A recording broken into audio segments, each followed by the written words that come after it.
Tenho certeza que não é seu. É de quem é esse celular aqui? Pois pega aqui. Abra sua Bíblia comigo na carta aos Hebreus.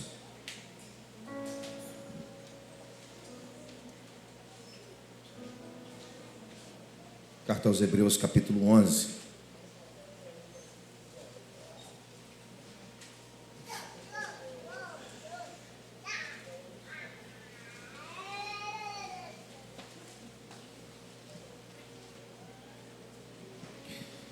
Hebreus capítulo 11, obrigado, meu filho.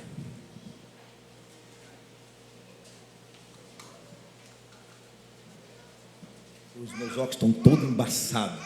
Só misericórdia. Eu estou enxergando muito mal. Daqui a pouco eles melhoram.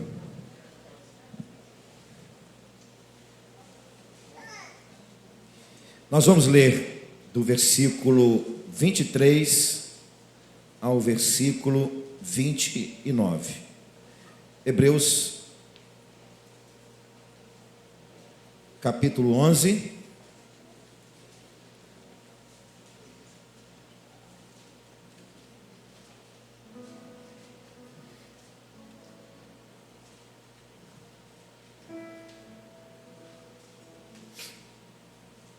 nós vamos ler do versículo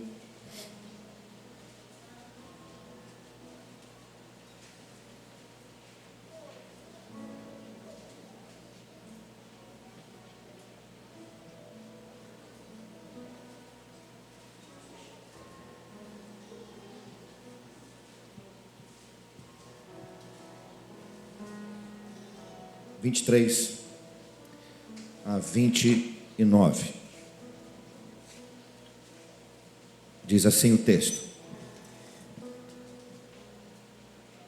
pela fé, Moisés, apenas nascido, foi ocultado por seus pais durante 3 meses,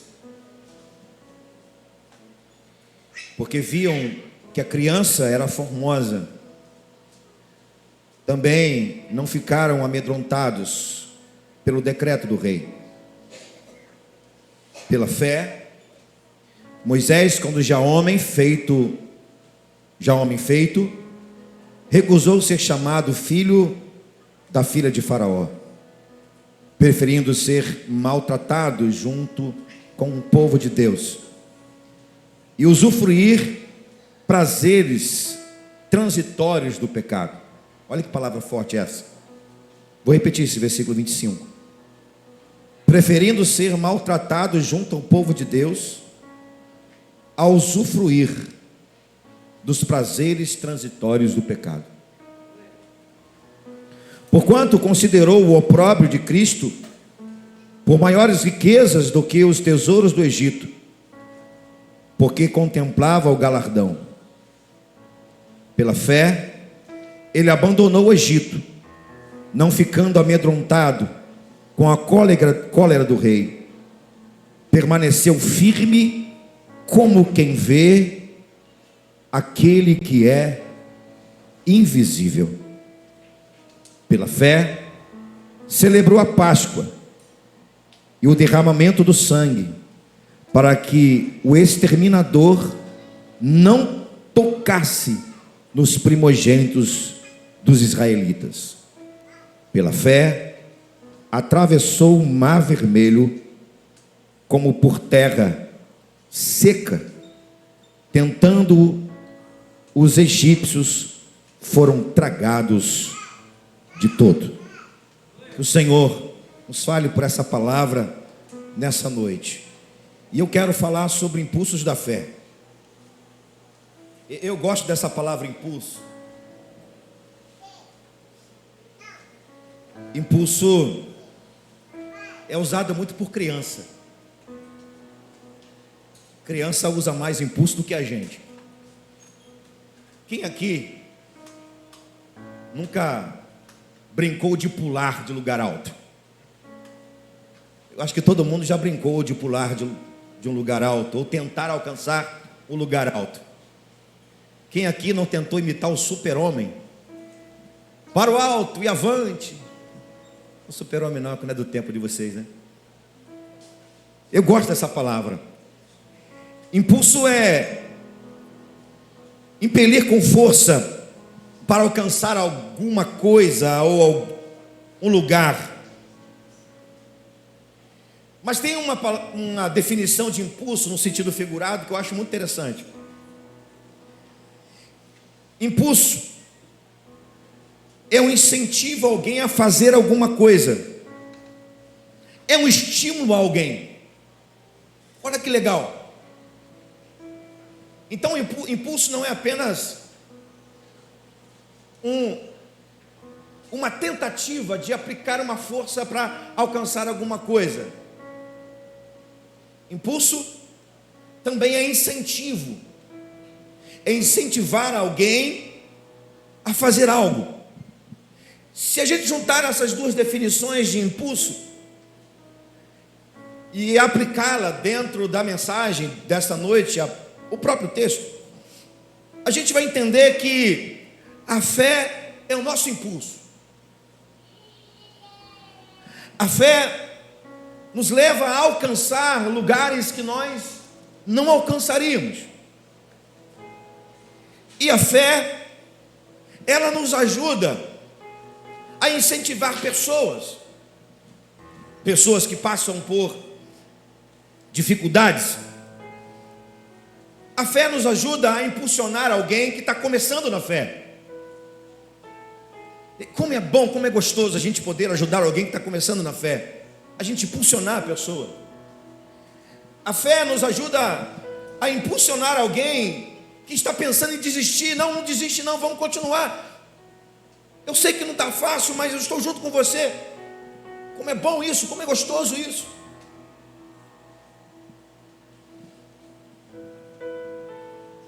Por isso que quem vive da fé se lança no espiritual, porque sabe da força que vem. E essa força não vem da gente, ela vem de Deus, ela vem do Senhor. E eu fico a perguntar, irmão, como é que alguém que se diz viver da fé não é capaz de se lançar? Não é capaz de pedir a Deus que o lance? Como é que alguém que se diz que vive da fé não é capaz de impulsionar alguém, de incentivar alguém? Como? De que jeito? Sabe, as nossas experiências de fé de hoje é força e estímulo para alguém amanhã. O que você vive hoje pela fé serve de estímulo para você e para o outro. Porque o que você alcança pela fé hoje vai te dar estímulo para você alcançar lugares maiores, mais altos, lugares longe que você não alcançou amanhã, e vai servir para que você possa impulsionar, ou seja, você possa ajudar alguém a se impulsionar também pela fé.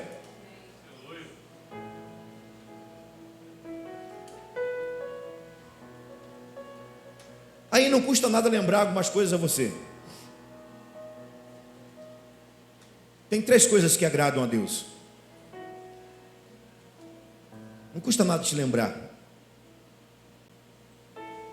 Sabe o que agrada a Deus? Primeiro, o que agrada a Deus é um coração quebrantado. Salmo 57, versículo 17. Um coração quebrantado, Deus não resiste. Quando quebrantamos o nosso coração, o que fizemos aqui agora, isso agrada muito a Deus. Eu não duvido nada, pelo contrário, eu acredito, creio e tenho certeza que aquilo que nós fizemos aqui cantando, nós cantamos com toda a nossa força depois do vídeo. Então, meu Senhor, que coisa maravilhosa. Eu tenho certeza que Deus se agradou disso. Mas olha, o que nós fizemos agora também agradou muito a Deus. Quebrantar o nosso coração diante dele. Ele está feliz. Ele está feliz e muito feliz, porque quebrantamos o nosso coração na presença dele. Segundo lugar, sabe o que agrada a Deus? O que agrada a Deus é uma adoração pura e sincera, verdadeira. João 3:23. Vem a hora e já chegou, em que os verdadeiros adoradores adorarão o Pai em espírito e verdade.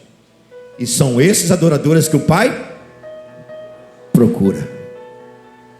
Sabe o que agrada a Deus? Em terceiro lugar, o que agrada a Deus é uma fé constante, inabalável. O próprio texto que lemos diz que sem fé é o quê? Impossível agradar a Deus. Não custa lembrar você.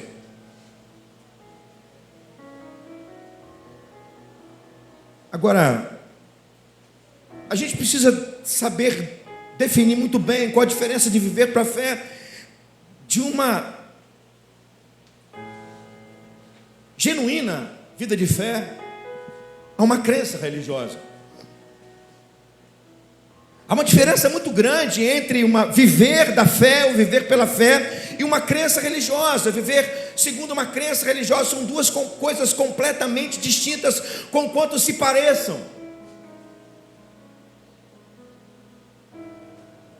Eu posso deixar para você depois, mas eu quero te dizer que alguns aspectos que nos leva a viver na prática a fé são aspectos que realmente demonstram que vivemos pela fé. Fora disso, irmão, é crença religiosa. Se você não vive o que eu vou te falar agora na prática da sua vida, então você não vive da fé e pela fé. Você não vive impulsos da fé. Você vive uma crença religiosa. Vamos lá? Prova. Se você vive na prova, vence a prova, você vive da fé. Você vive pela fé. Segundo, perseguição. Se você passa por perseguição e o Senhor te faz vencer as perseguições, você vive da fé. Você vive pela fé. Vide o vídeo que vimos aqui. Isso é fé. Terceiro, obtenção do conhecimento da palavra. A gente usa a fé para quê? A gente usa a fé para vencermos as provas. A gente usa a fé como impulso para vencer as perseguições. E a gente usa a fé para acreditar que de fato tudo que está escrito aqui é a palavra de Deus. E não só isso, a gente crê pela fé que tudo que está escrito aqui nos leva a nos aproximar de Deus, do seu caráter, da sua vontade. Pela fé, irmão. Então quando você medita na palavra e você crê pela fé, Deus fala com você. Quarto, testemunho. Ou simplesmente mártir. Testemunho e mártir é a mesma coisa. Quando a gente testemunha de Cristo, quando a gente está disposto a pagar o preço que for por causa do Evangelho de Cristo, isso é fé. Você sabia que muitos cristãos foram para a arena, para a boca dos leões, para tonéis de azeite, para poste, para servir de tocha viva depois de mortos? Tudo para testemunhar de Cristo. Como isso? Fé. Quinto, envolvimento com um propósito divino a se realizar na nossa vida. Por que você acha que você está aqui? Você está aqui para cumprir um propósito eterno. Então quando você procura viver esse propósito que Deus colocou na sua vida, você faz isso por fé e com fé, e você acredita que Deus vai fazer com que o seu propósito se realize nessa vida. Fé. Sexto, entrega total a Cristo, começando pela salvação, passando pelo envolvimento na sua obra, via corpo de Cristo, que é a sua igreja. Vou repetir. Somente pela fé para viver isso aqui, gente. Somente pela fé. O que, pastor? Entrega total a Cristo, começando pela salvação, passando pelo envolvimento na obra via corpo de Cristo, que é a sua igreja. Por isso que tem tanta gente que não consegue cumprir a missão. Por quê? Porque não tem fé para acreditar que viver da obra é entrega. Não parece contraditório você se entregar a Cristo para obter a salvação dele pela graça, e você não viver para a obra, não se entregar à obra? Não é contraditório, é completamente contraditório. Como é que alguém que se entregou a Cristo para obter a salvação e não se entrega à obra dele? Contraditório. E por último, somente pela fé, para a gente acreditar que um dia deixaremos essa terra e entraremos na glória celestial para desfrutar de tudo aquilo que Jesus foi preparar para nós. Só pela fé, irmão. Eu quero repetir isso. Se você não vive isso aqui, você não vive de fé, você vive uma prática religiosa, um conceito, ou sei lá o que, mas é religioso.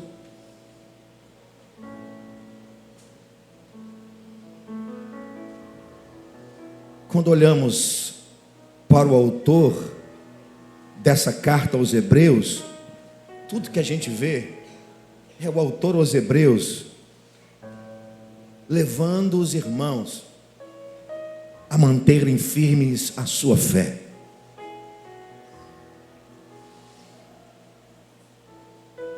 E por isso que a definição de fé está logo no começo desse capítulo. Fé é a certeza de coisas que se esperam e a convicção de fatos que não se veem.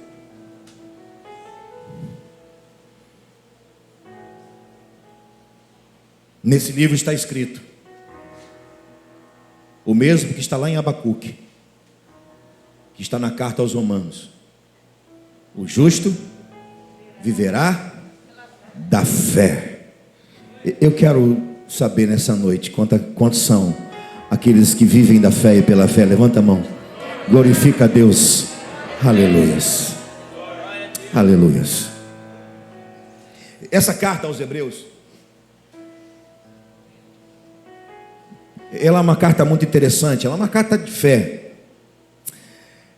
Ela é escrita a judeus convertidos, judeus que passam por perseguição interna e externa. Interna, porque os próprios judeus não convertidos estavam perseguindo os judeus convertidos a Cristo, e ao invés de impulsioná-los, incentivá-los a permanecer na fé, nova fé, ou a fé em Cristo, eles impulsionavam ou tentavam tirá-los da fé,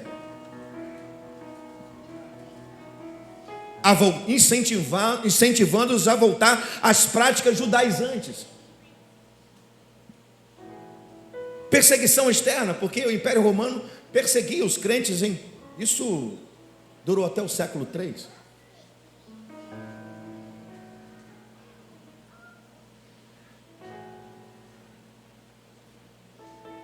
A carta aos Hebreus, ela é linda. A gente não sabe de verdade quem é o autor. O autor está oculto. Sabe o que tem no meu coração em relação a isso? Por que o autor é oculto? Não sei, eu não posso, não tem texto nenhum que possa confirmar isso para você. É o que está no meu coração, vou dividir com você. Sabe por que o autor é oculto? Porque o autor dessa carta é alguém que faz questão de fazer Jesus aparecer. É como se ele pegasse na mão desses irmãos perseguidos, incentivando-os a permanecer firmes na fé e mostrando a eles um caminho excelente, o caminho da fé. E ele vai caminhando e mostrando que Jesus é superior a todas as pessoas, é superior a Moisés, a Abraão.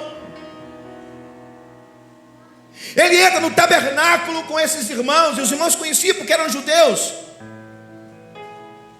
É como se ele chegasse e colocasse nas mãos, ou segurasse nas mãos desses irmãos, e fosse até o tabernáculo com eles, e pela fé dissesse: está vendo aqui? Vocês não precisam abandonar essa fé por nada. Por quê? Porque existe um que é maior do que tudo e todas as coisas. Ele é o autor da vossa fé. Esse alguém é Jesus. Permaneça olhando para Ele, não tire os olhos dele não. Coisa linda.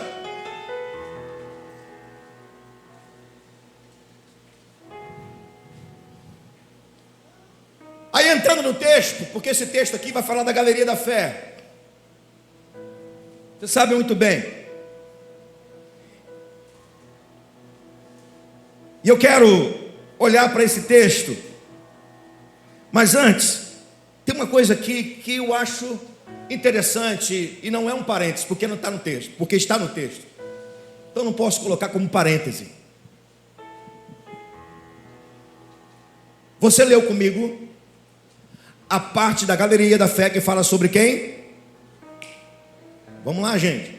Você leu comigo isso, a parte do texto que fala sobre, mas o texto não começa falando de Moisés.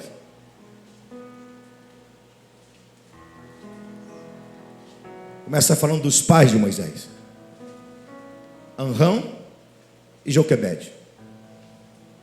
Sabe por quê? Primeiro, porque eles fazem parte da galeria da fé.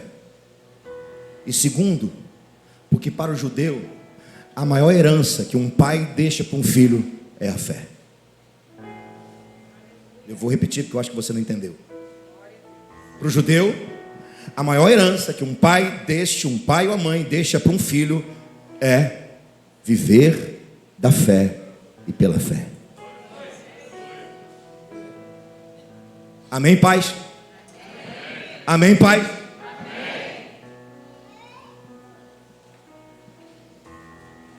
Meus irmãos, onde o impulso ou os impulsos da fé pode nos levar? Eu quero, por favor, pedir que você segure um pouco. Porque fé é o nosso impulso. Diga comigo, fé é o nosso impulso. Então para onde esse impulso pode nos levar? Vou tentar ser breve.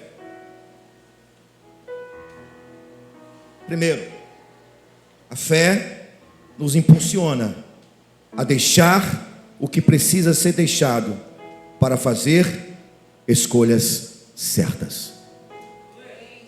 Eu vou repetir. Fé nos impulsiona a deixar o que precisa ser deixado para fazer escolhas certas. O que o texto está dizendo para nós? Que Moisés optou, desejou não mais ser chamado de príncipe da filha do faraó.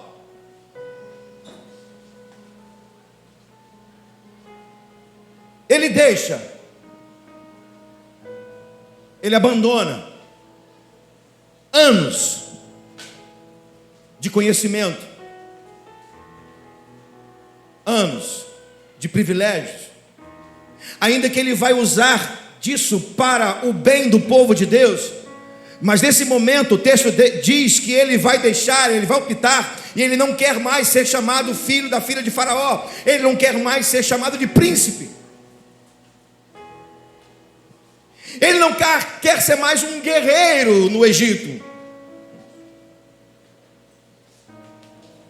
Ou seja, ele está impulsionado a deixar algo que precisava ser deixado. Por que precisava? Porque se ele não deixa o que precisava ser deixado, ou seja, a vida de príncipe do Egito ele não desfrutaria do que Deus tinha para ele. Então ele faz a escolha certa. Olha aqui para mim.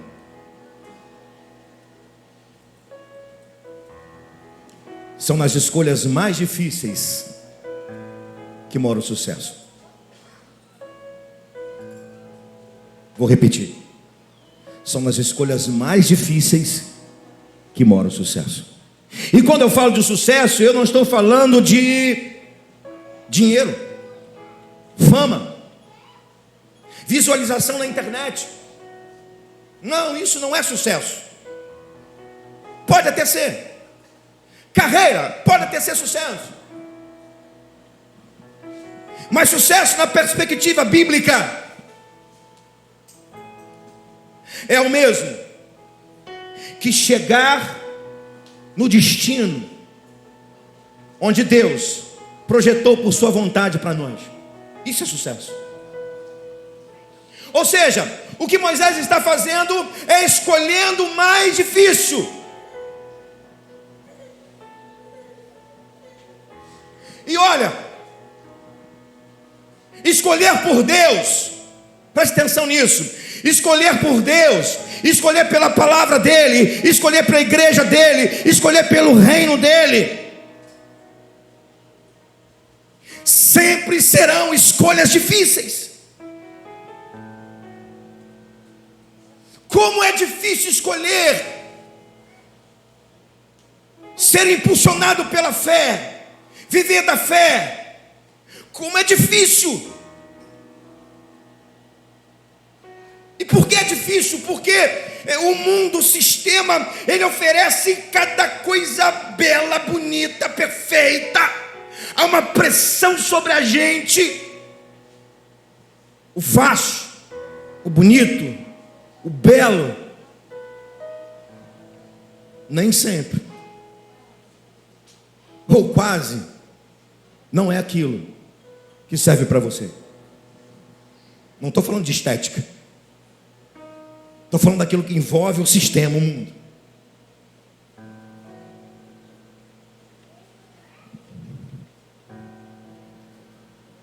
Não queira viver de escolhas fáceis, principalmente aquelas que te levam aos prazeres desse mundo. Você precisa viver da fé. Você precisa ser impulsionado pela fé. Impulsionado pela fé, você vai deixar aquilo que precisa ser deixado, e você vai fazer as escolhas certas. E as escolhas certas, com certeza, são aquelas que estão no centro da vontade de Deus para a sua vida. Amém, amado? Glória a Deus. Em segundo lugar, a fé nos impulsiona a experimentarmos o sofrimento de Cristo, firmes, para depois vivermos o impossível e o invisível. Eu quero chamar a sua atenção para o versículo 26.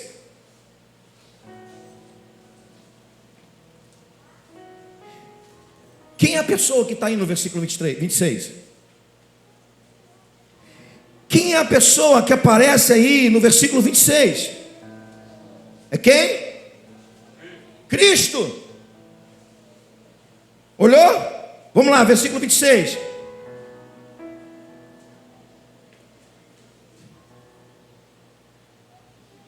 Porquanto considerou o opróbrio ou a vergonha de quem, gente? Quem que fez isso? Quem considerou viver a vergonha de Cristo ou o opróbrio de Cristo? De quem o texto está falando? Me ajuda aí, gente, me ajuda por favor, me ajuda. Não se preocupa com o relógio não. Deixa Deus falar com você. Vamos lá de novo. Quem é a pessoa que está aqui no versículo 26? É a pessoa de Cristo. E quem considerou viver o opróbrio de Cristo? Moisés. Mas para aí, pastor. Moisés? Como assim? Moisés viveu séculos antes de Jesus. Como é que ele considerou ele optou, ele desejou viver a vergonha de Cristo. Como assim? Diga comigo. Só consegue participar da obra de Cristo quem o conhece de verdade.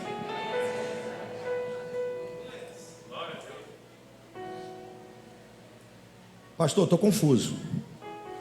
Para aí. Como assim? Se Moisés viveu séculos antes de Cristo, como é que Moisés conheceu Cristo?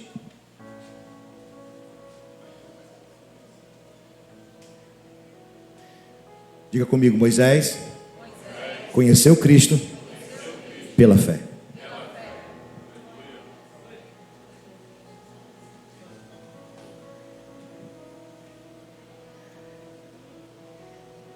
Moisés conheceu Cristo no cordeiro que foi imolado e retirado o seu sangue, colocado nos umbrais das portas, para o anjo da morte não levar os primogênitos de Israel. Moisés conheceu Cristo no cordeiro pascual.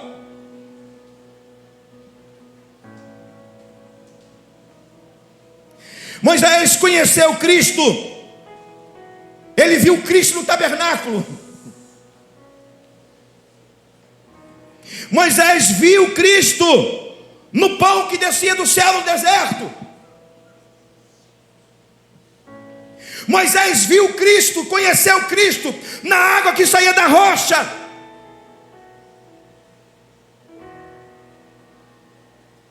Na rocha que se movia e acompanhava Israel. E essa rocha, Paulo diz, e essa rocha era Cristo. Moisés conheceu Cristo quando Deus diz a ele: se você quer contemplar a minha glória, se esconde atrás de Cristo, atrás da rocha. Agora dá para a gente entender por que Moisés, pela fé, optou pelo opróbrio de Cristo, pela vergonha de Cristo. Porque Moisés conheceu Cristo pela fé. Eu acho que eu estou falando nessa noite a pessoas como Moisés, que conheceram Cristo pela fé. Então, se você conheceu Cristo pela fé, meu querido irmão, você vai viver o que Moisés viveu. O que Moisés viveu? Moisés renunciou toda a glória do Egito por causa do povo de Deus. Moisés renunciou toda a glória do Egito por causa do povo de Deus, assim como Cristo renunciou a sua glória por nossa causa.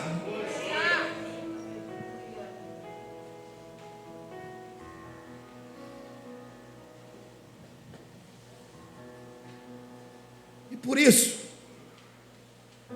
que discípulo de verdade é aquele que é participante da cruz de Cristo.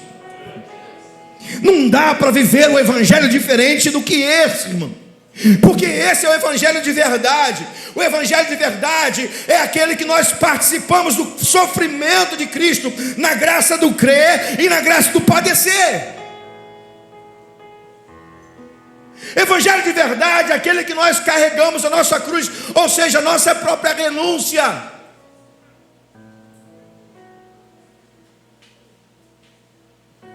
Deixa eu te fazer uma pergunta óbvia, evidentemente. Moisés viu milagres? Sim ou não? Sim. De novo, Moisés viu milagres? Sim ou não? Sim. Moisés viu o impossível? Sim ou não? Sim.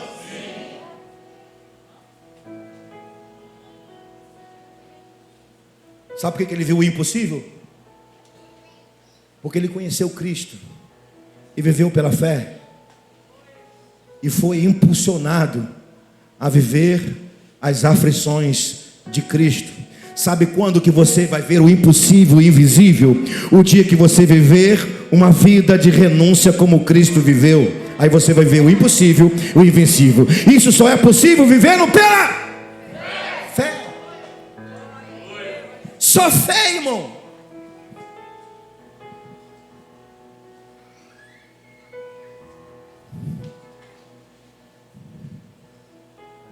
1 Pedro 4,13 diz assim: mas alegrai-vos no fato de serdes participantes das aflições de Cristo. Alegrai-vos por serdes participantes da aflição de Cristo, para que também na revelação da sua glória vos regozijeis e alegreis. Que glória? Que alegria da glória? Alegre na tribulação, alegre no sofrimento de Cristo, porque por causa do sofrimento de Cristo que você é filho de Deus. Somente para acreditar nisso.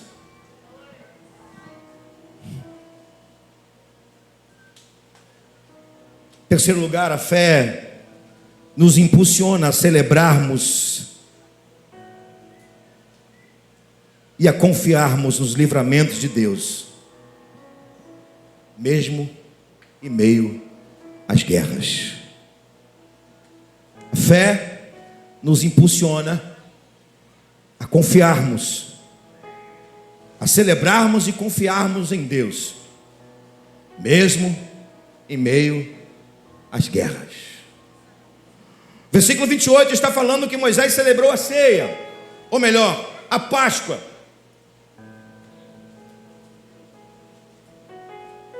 A primeira Páscoa. Tudo sob direção de Deus. E você sabe muito bem que eles estão em suas casas, feitas de barro, em sua maioria, feita de barro e palha. Todos estão em suas casas, com a sua família, ou com as suas famílias. E todos eles receberam algumas orientações, dentre elas, assar e comer de um cordeiro.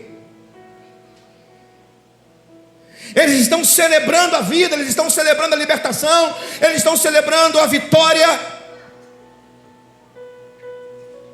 Mas enquanto o povo de Deus está celebrando a vida, por causa do cordeiro, lá fora uma batalha espiritual intensa, uma batalha nas regiões celestes. O anjo da morte passeando em todo o Egito, levando os primogênitos. Guerra, batalha. E você acha que no nosso caso é diferente? Não é, é igual. Só muda o cenário, o tempo e a época. Como assim, pastor? Somente pela fé, para a gente não ficar em nossas casas. Não, evidentemente que Deus não está somente em nossa casa, Deus está na nossa companhia em todos os lugares. Mas somente pela fé, para a gente vir como um lugar como esse aqui, um templo, para a gente adorar a Deus, celebrar a vida, celebrar Jesus, celebrar o Cordeiro de Deus, enquanto uma batalha espiritual no mundo celestial, nas regiões celestes, está sendo travada por nossa causa.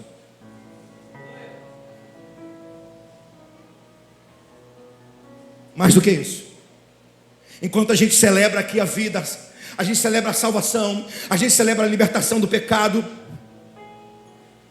é uma batalha espiritual intensa, e a gente está aqui confiando em Deus. Era para você dizer amém?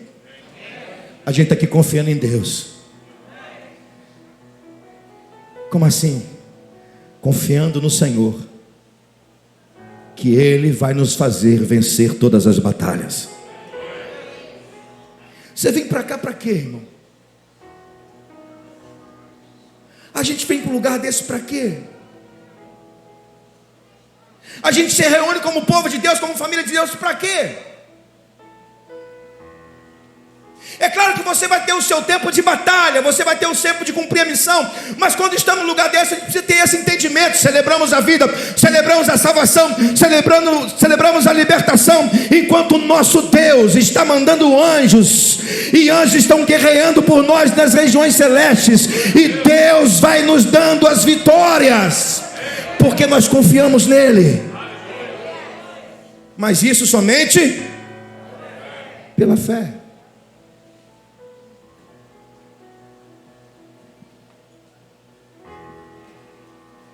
Em último lugar, a fé nos impulsiona a um grande movimento divino em direção a grandes promessas, vencendo todos os obstáculos. Eu vou dizer de novo, e eu penso que alguém vai dizer um amém aí. A fé nos impulsiona a um grande movimento divino em direção a grandes promessas, vencendo todos os obstáculos. O versículo 29 vai falar finalmente sobre a travessia do Mar Vermelho, vivida por Moisés e o seu povo hebreu.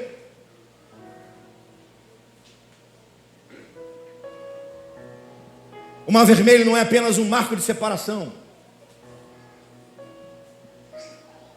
O Mar Vermelho não é um marco de separação do Egito e do deserto. Não. O Mar Vermelho é um batismo. É um batismo de fé. O Mar Vermelho é um batismo de fé que impulsionou o povo de Deus a continuar a jornada, a passar pelos obstáculos.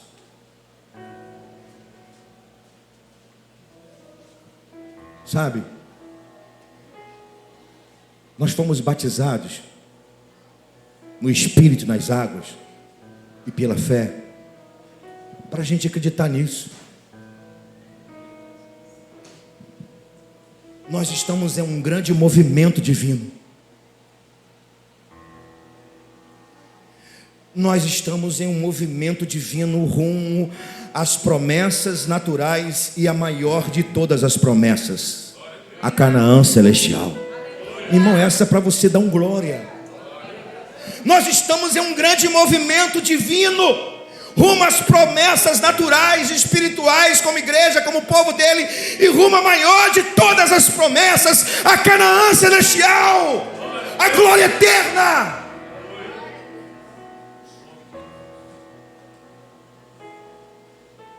E eu pergunto, o que Deus colocou para Israel logo assim que eles chegaram no Mar Vermelho? Num beco sem saída, as montanhas de Piraiote, Baal-Zephon de lado, Faraó atrás e o Mar Vermelho na frente, um beco sem saída. O que Deus providenciou? Nuvem e coluna de fogo. E essa nuvem, coluna de fogo, ela se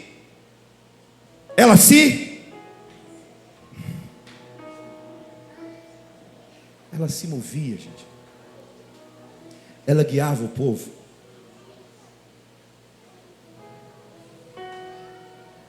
Ou acreditamos em um grande movimento de fé, guiados pelo Espírito Santo de Deus,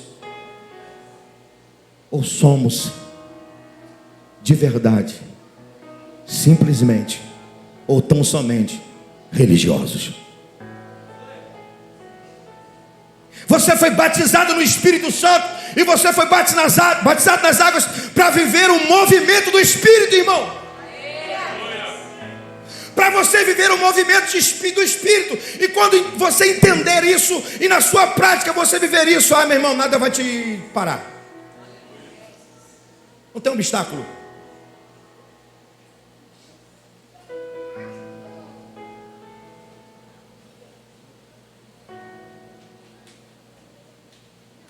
Aí eu olho lá para Números capítulo 13. Na verdade, 11, 12 e 13. Israel já está no deserto, perto da terra prometida, no lugar chamado Cádiz, ou Cádiz Barneia. Aí Moisés fala assim: eu vou separar 12 príncipes, 12 guerreiros, que vão entrar na terra de Canaã, e vocês vão espiar a terra, e vocês vão trazer o relatório, vocês vão ver como é que é a terra, como é que faz para entrar nela, qual estratégia nós vamos usar. A Bíblia diz que os 12 espias vão à terra, voltam de lá com o fruto dela, um cacho de uva, que precisavam 2 homens para carregar com o madeiro. Isso fala de Cristo, mas não é momento para isso. A vide carregada no madeiro. A prova de que a promessa de Deus estava ali, diante dos olhos de todos. Sabe o que eles dizem a Moisés? Está aqui, Moisés, fomos à terra que você mandou, verdadeiramente ela mana leite e mel, mas nós não vamos entrar lá, porque lá tem carruagem de ferro, tem gigantes, e nós somos como gafanhoto aos seus olhos. Aí Caleb gritou: não, eia! Vamos entrar sim, porque a promessa de Deus para nós somos o povo do Deus que abriu o mar vermelho, nós somos o povo que Deus mandou maná no deserto, que fez água brotar da rocha, nós somos o povo do impossível, do invisível, nós vamos entrar na terra, é a promessa de Deus para nós sim.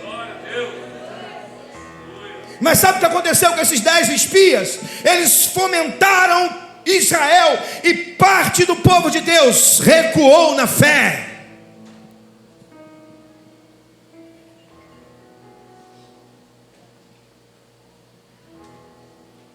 Consequência, isso está no texto, isso está em Hebreus, está no capítulo 10 de Hebreus, depois você acha.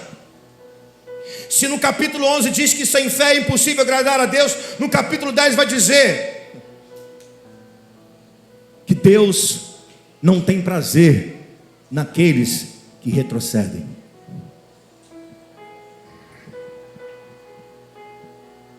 Recuaram na fé.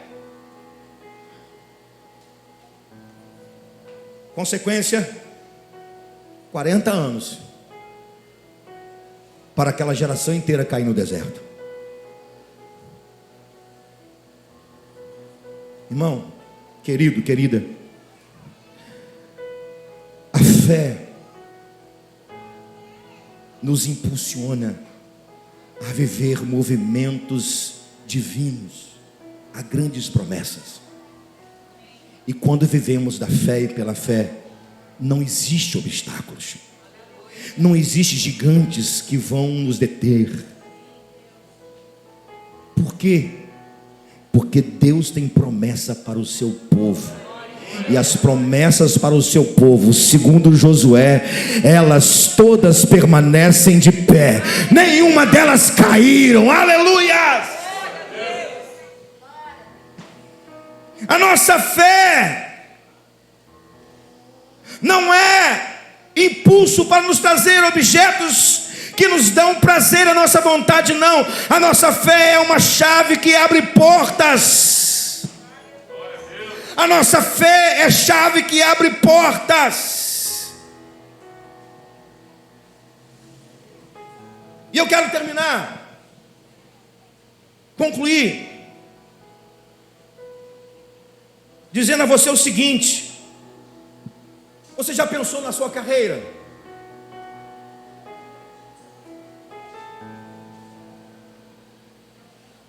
E quando falo carreira, não estou falando da carreira profissional.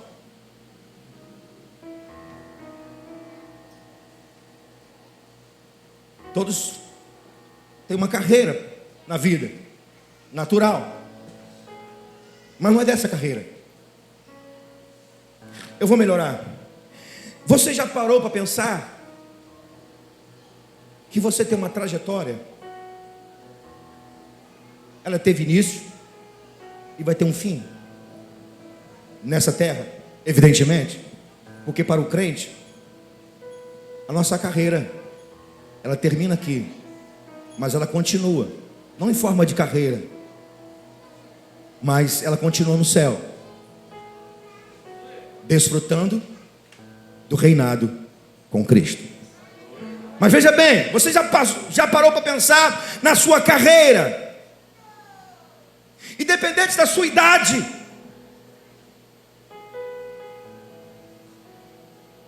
Sabe, esse capítulo é um capítulo lindo, mas você sabia que ele não tem fim? Sabia disso? Você sabia que o capítulo 11 de Hebreus ele não tem fim? Claro que a Bíblia não foi escrita com capítulos. Isso é uma tradução da Septuaginta para poder facilitar o nosso entendimento. O Espírito Santo fez assim. Mas, olhando por essa perspectiva, Hebreus 11 é um capítulo que não tem fim. E por que não tem fim? Sabe por que não tem fim? Porque a fé ainda continua revelando heróis. Eu vou repetir, eu só ouvi um glória a Deus. A fé ainda continua revelando heróis. A fé ainda continua tirando pessoas do anonimato. A fé ainda continua tirando pessoas do pecado, do esgoto, do lixo, da escravidão do pecado. E a fé continua ainda transformando essas pessoas em heróis da fé.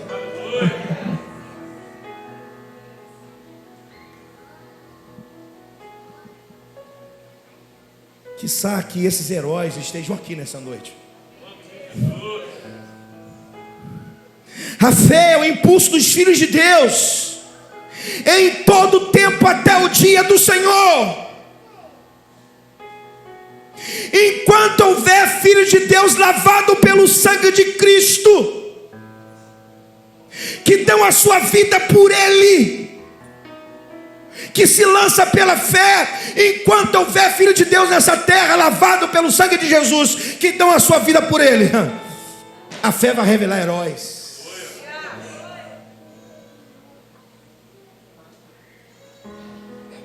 Pastor, prova que o capítulo 11 não tem fim. Ou melhor, que o propósito do capítulo 11 não tem fim. Abra aí com sua Bíblia comigo no capítulo 12.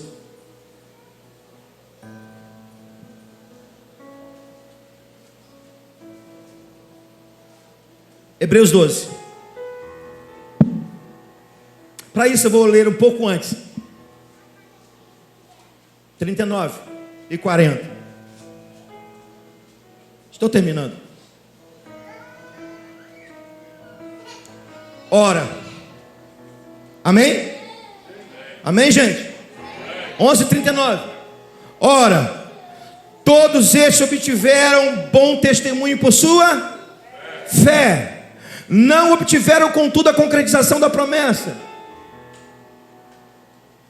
por haver Deus provido coisa superior a nosso respeito, para que eles, sem nós, não fôssemos aperfeiçoados.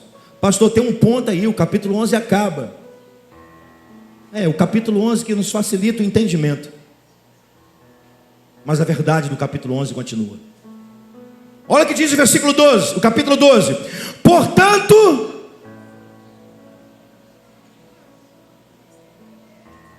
eu vou deixar você ler. Portanto, dá uma ideia de fechamento, ou uma ideia de ligação. Vamos lá de novo. Eu vou ler só o portanto, e você vai ler em seguida. 1, 2, 3. Portanto, para aí, irmão. Para aí. Portanto, nós também, ou também, Nós quem? Nós quem?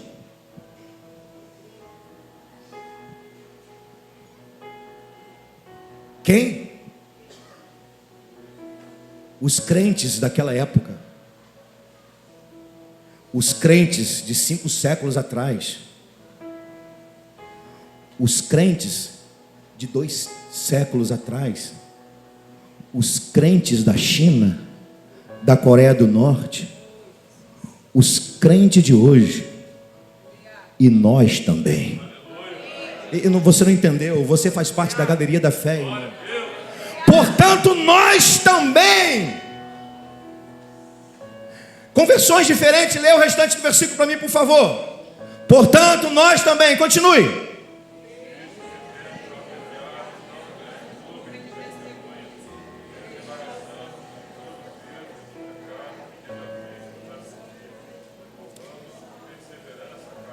Que nos está proposta. Agora o versículo 2, para a gente fechando aqui. Olhando firmemente para o autor e consumador da fé, Jesus, o qual, em troca da alegria que lhe estava proposto, suportou a cruz, não fazendo caso da ignominia, e está sentado à destra do trono de Deus. Aleluia. Nós estamos cercados por uma nuvem de testemunhas, mas nós fazemos parte da galeria da fé. Nós somos heróis da fé, e herói da fé é impulsionado por ela.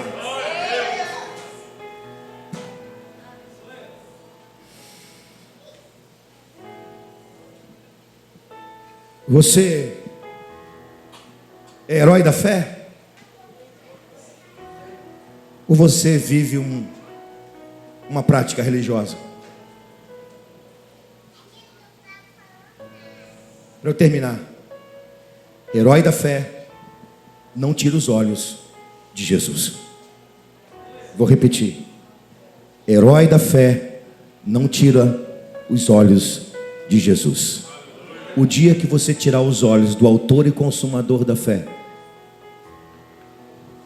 você retrocede, você cai, você é apóstata. Mas eu creio que nessa noite eu esteja falando para heróis da fé. E heróis da fé nunca tiram os olhos de Cristo, autor e consumador dela. E por isso que você vai saltar, vai impulsionar, e você vai alcançar o impossível e o invisível. Amém, amados? Quero que você feche seus olhos, por favor.